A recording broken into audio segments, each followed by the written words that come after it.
India's IT Act. The Information Technology Act 2000, okay, also known as ITA 2000 or IT Act, is an act of Indian Parliament, okay, notified on October 17, 2000. IT Act 2000 has been defined as an act to provide legal recognition for transactions carried out by means of electronic data interchange and other means of electronic communication, commonly referred to as electronic commerce. ठीक है, तो IT act जो है हमारा 2000 में जो है introduce किया गया. ठीक है, और क्यों इंट्रोड्यूस किया गया कि जो हम इंटरनेट पे जो भी एक्टिविटीज़ करते हैं, जैसे ट्रांजैक्शंस है हमारा, बिजनेस है हमारा, कम्युनिकेशन है हमारा, इंफॉर्मेशन शेयरिंग है हमारा, तो जो भी एक्टिविटीज़ हैं इनको इनको कंट्रोल किया जा सके, ताकि वहाँ पे जो क्राइम है उसको कंट्रोल किया जा सके, वहाँ पे कोई क्राइम ना कर सके और लीगली ये सब चीज़ें हो सकें. ठीक है, चाहे वो ट्रांजैक्शन हो, चाहे वो बिज़नेस हो, ठीक है, चाहे डाटा शेयरिंग हो, तो वो प्रॉपर तरीके से हो सके. तो इसलिए जो है ये IT एक्ट 2000 इंट्रोड्यूस किया गया. तो ठीक है, 17 अक्टूबर 2000 में जो है ये फुल्ली जो है वर्किंग हो गया था. उसके बाद क्या हुआ, इस एक्ट में क्या हुआ, अमेंडमेंट हुआ. 2008 में क्या हुआ, इस IT एक्ट में कुछ अमेंडमेंट हुआ. ठीक है, in India the IT act 2000 as amended by IT amendment act 2008 is known as the cyber law. ठीक है, तो 2008 में उसमें कुछ अमेंडमेंट हुए. ठीक है, कुछ चेंजेस किए गए, कुछ नई चीज़ें जोड़ी गई. ठीक है, तो है क्या ये, the laws that govern the cyber space is known as cyber law. ठीक है, कुछ कानून बनाए गए ताकि जो हमारा जो साइबर स्पेस जो है, जिसको जो इंटरनेट वर्ल्ड है जो हमारा, जहाँ पे हम बहुत सारे काम कर रहे हैं आज की डेट में, जिसमें हम बहुत ज़्यादा डिपेंडेंट हो गए हैं. ठीक है, उसको कंट्रोल किया जा सके, वहाँ पे जो क्राइम हो रहे हैं, ठीक है, उनको जो है कंट्रोल किया जा सके ताकि कोई फ्रॉड ना हो. ठीक है, it is a law which deal with the various computer related activities. In essence, cyber law is an attempt to apply laws designed for the physical world to human activity on the internet. ठीक है, a large number of cyber criminal activities such as hacking, password or accessing files by an unauthorized person or getting private information have been prevented by implementing cyber laws. ठीक है, तो इस तरीके की बहुत सारी जो एक्टिविटीज़ हैं, क्रिमिनल एक्टिविटीज़ हैं, उनको रोका जा सके, इसलिए जो है ये लॉ बनाया गया, फिर इसमें अमेंडमेंट किया गया. ठीक है, as the users of internet has been growing as an exponential rate, it has become very important to protect individual users and organisation from unauthorised intruders into the system. ठीक है, अब हम देख ही रहे हैं कि इंटरनेट का जितना यूज़, कितना डे बाई डे जो है इंटरनेट का यूज़ बढ़ ही रहा है. ठीक है, तो इसीलिए जो है इस तरीके से जो है लॉज जो है इंट्रोड्यूस किए गए, ताकि जो है इंटरनेट में जो है जो भी इस तरीके की एक्टिविटीज़ होती हैं, इलीगल एक्टिविटीज़ होती हैं, लोगों के द्वारा जो भी फ्रॉड्स होते हैं, उनको कंट्रोल किया जा सके. ठीक है, cyber laws define all the legal and regulatory aspects of internet and world wide web. ठीक है, cyber crimes. When any crime is committed over the internet, it is referred to as cyber crime. There are many types of cyber crimes, and the most common ones are explained below. First one is hacking. Gaining knowledge about someone's private and sensitive information by getting access to their computer system illegally is known as hacking. ठीक है, तो hacking word हमने बहुत सुना है. तो उसमें होता क्या है कि कोई भी अनऑथराइज पर्सन किसी पर्सन के सिस्टम को जो है एक्सेस कर लेता है और सारी जो इन्फॉर्मेशन है उसको चुरा लेता है. तो इसी को क्या कहते हैं, हम हैकिंग कहते हैं. ठीक है, तो ये भी क्या है, एक क्राइम है. ओके, उसके बाद है आपका theft. Theft occurs when a person download music, movies, games and software by violating copyright. ठीक है, तो कॉपीराइट वर्ड हमने बहुत सुना है. तो होता क्या है कॉपीराइट में कि भाई अगर किसी सॉफ्टवेयर का कोई सॉफ्टवेयर जो कंपनी ने बनाया है, या कोई मूवी बनाई है, क्या कोई गेम बनाया है, ठीक है, और आपने उसको इलीगली कहीं से डाउनलोड कर लिया है, ठीक है, कहीं से इलीगली आप उसको यूज़ कर रहे हैं, तो उसको कहेंगे थेफ्ट. वो थेफ्ट के अंदर आ जाएगा आपका.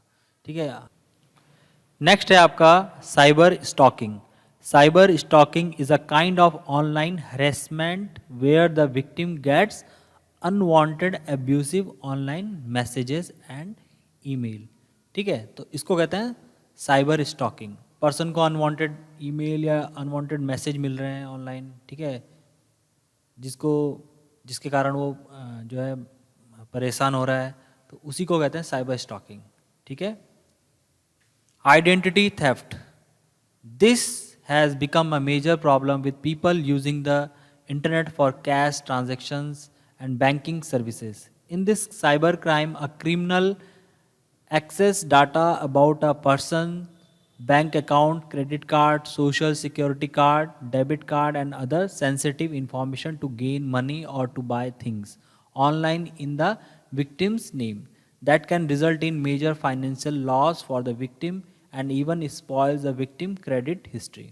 ठीक है, तो आइडेंटिटी थेफ्ट में हमने देखा ही है, क्योंकि हम आज के डेट में ऑनलाइन ट्रांजेक्शन्स तो करते ही हैं, तो क्या कर लिया जाता है, उसका क्रेडिट कार्ड, पर्सन का क्रेडिट कार्ड या डेबिट कार्ड हैक कर लिया जाता है या उसका क्लोन बना दिया जाता है. ठीक है, उसकी जितनी भी डिटेल्स हैं, बैंकिंग डिटेल हैं, वो चोरी कर ली जाती हैं. ठीक है, और फिर उनको यूज़ किया जाता है पर्सनल पर्पस के लिए, तो उसी को कहते हैं हम आइडेंटिटी थेफ्ट. ठीक है. अगला है आपका malicious software. Malicious software means ऐसे सॉफ्टवेयर जो कि आपके सिस्टम को नुकसान पहुंचाते हैं. ठीक है, these are internet based software और program known as pirated software that are use to disturb proper functioning of the network. The software is used to steal sensitive information or data that can use damage to existing software in a computer system. ठीक है, जैसे कि आपके हो गए worms हो गए, virus हो गए, ट्रोजन हॉर्स हो गए, ये सब मैलिशियस सॉफ्टवेयर है. तो ये क्या करते हैं, आपके सिस्टम में प्रॉब्लम क्रिएट करते हैं. ठीक है, तो किसी भी टाइप की प्रॉब्लम क्रिएट कर सकते हैं, आपके सिस्टम को स्लो कर देंगे. ठीक है, आपकी जो सेंसिटिव इंफॉर्मेशन है उसको हैक कर लेंगे, या आपके जो नेटवर्क है उसको जैम कर लेंगे. ठीक है, तो डिफरेंट टाइप्स के जो प्रॉब्लम्स हैं जो मैलिशियस सॉफ्टवेयर जो हैं क्रिएट कर सकते हैं. ठीक है. अगला है आपका child pornography. In this cyber crime defaulters create distribute access material that sexually exploit under age children. ठीक है, तो ये भी एक बड़ा मुद्दा है हमारे देश में या पूरे वर्ल्ड में. ठीक है, तो ये भी जो है साइबर क्राइम के अंडर आता है. Okay. Sales and investment fraud. With the increase in e-commerce, the application of digital technology to fraudulent endeavors has become that much greater. ठीक है, there are some fraudulent sites that sells poor quality product at cheaper rate. They also promise the customer heavy discount and freebies. जैसे कि हमने देखा ही है कि e-commerce sites जो होती हैं, ठीक है, जो ऑनलाइन बिजनेस करती हैं, तो ऐसी बहुत सारी वेबसाइट्स हैं जो कि फेक होती हैं. ठीक है, कस्टमर से जो है डाटा, कस्टमर को ऐसे मैसेजेस सेंड करती हैं कि इस समय स्कीम चल रही है, आपका जो ये प्रोडक्ट है, पर्टिकुलर प्रोडक्ट जो है आपको बहुत कम पैसे में मिल जाएगा, आप ऑर्डर कीजिए नाउ, है ना, स्पेशली आपके लिए ऑफ़र चल रहा है. तो बहुत सारे लोग जो होते हैं जो अवेयर नहीं होते हैं, वो लोग इस चीज़ में फंस जाते हैं और क्या करते हैं, उनको बहुत बड़ा नुकसान उठाना पड़ता है फिर.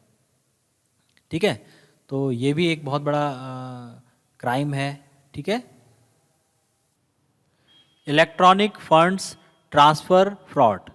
ठीक है, a cyber crime occurs when there is a transfer of funds which may be intercepted and diverted. Valid credit card numbers can be hacked electronically and then misused by fraudulent person और organisation. ठीक है, तो electronic fund transfer fraud में क्या होता है कि जो होती है हमारे ट्रांजैक्शंस हैं उनको डाइवर्टेड कर दिया जाता है. सपोज करो हमें पैसा ट्रांसफ़र करना था किसी पर्टिकुलर अपने किसी नोन के अकाउंट में. ठीक है, तो बीच में जो वो जो ट्रांजैक्शन है वो हैक कर ली जाती है. ठीक है, तो पैसा जो है हमारे नोन पर्सन के अकाउंट में ना पहुंच के किसी उस पर्सन के अकाउंट में पहुंच जाता है जिसने कि हमारे ट्रांजैक्शन को हैक किया है. ठीक है, तो ये भी एक बहुत बड़ा क्राइम है. ठीक है.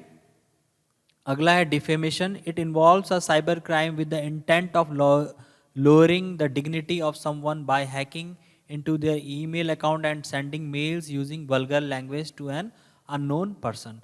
ठीक है, तो डिफेमेशन भी एक बहुत बड़ा क्राइम है जिसमें कि पर्सन का जो है ईमेल अकाउंट हैक कर लिया जाता है और फिर उसके थ्रू जो है ईमेल्स भेजी जाती हैं, ठीक है। ऐसी ईमेल्स जिनका सिर्फ पर्पस जो है किसी को नुकसान पहुंचाना है, ठीक है, किसी की डिग्निटी को कम करना है, ठीक है। अगला है आपका असॉल्ट बाय थ्रेट, ठीक है। It refers to threatening a person और his family members with direct consequences through the use of a computer network, email, videos और फोन्स, ठीक है। तो किसी को धमकाना, ठीक है, किसी को डराना, ये भी क्या है, एक साइबर क्राइम के अंदर आएगा। किसी भी माध्यम से, चाहे ईमेल से करो आप, चाहे पर्सन ईमेल से करता है या वीडियो से या फ़ोन से, कोई भी चीज़ इनमें से यूज़ करता है तो वो भी किसके अंदर आएगी, आपकी साइबर क्राइम के अंदर आएगी, ठीक है।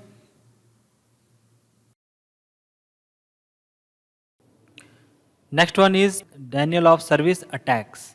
अ DOS attack is an attack by which legitimate user of a computer are denied access or use of the resources of the computer, ठीक है। तो ये इसके किस किस तरीके से हो सकता है। अ DOS, a DOS attack can be of the following types, ठीक है। तो Denial of access to information referred to an attack in which the information sought by a legitimate user is either destroyed or changed to some unsubtle form, ठीक है। तो इसमें क्या होता है कि जो भी पर्सन है जो इन्फॉर्मेशन ढूंढ रहा है, किसी पर्टिकुलर इन्फॉर्मेशन को देख रहा है सिस्टम में, तो उसकी जो इन्फॉर्मेशन है वो डिस्ट्रॉय कर ली जाती है, ठीक है। तो डेनियल ऑफ एक्सेस का मतलब एक तरह से मना करना है, ठीक है। तो denial of access to information मतलब कि this information is can not be share to this information can not be provided to that particular person, ठीक है, दैट पर्टिकुलर लेजिटिमेट यूज़र,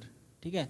तो वो इन्फॉर्मेशन जो है, जो उसके काम की इन्फॉर्मेशन है, वो सिस्टम से जो है या तो डिस्ट्रॉय कर दी जाएगी या फिर उसको कन्वर्ट कर दिया जाएगा इस फॉर्म में कि वो समझ ही ना सके कि ये डाटा है क्या, ठीक है।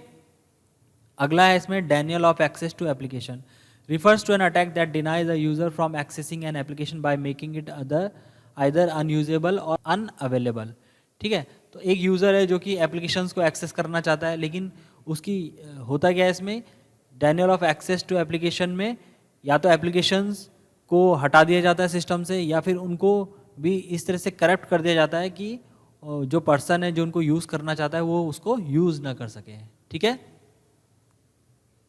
Denial of access to system refers the unavailability of the system including all application installed on system or any data stored on the system.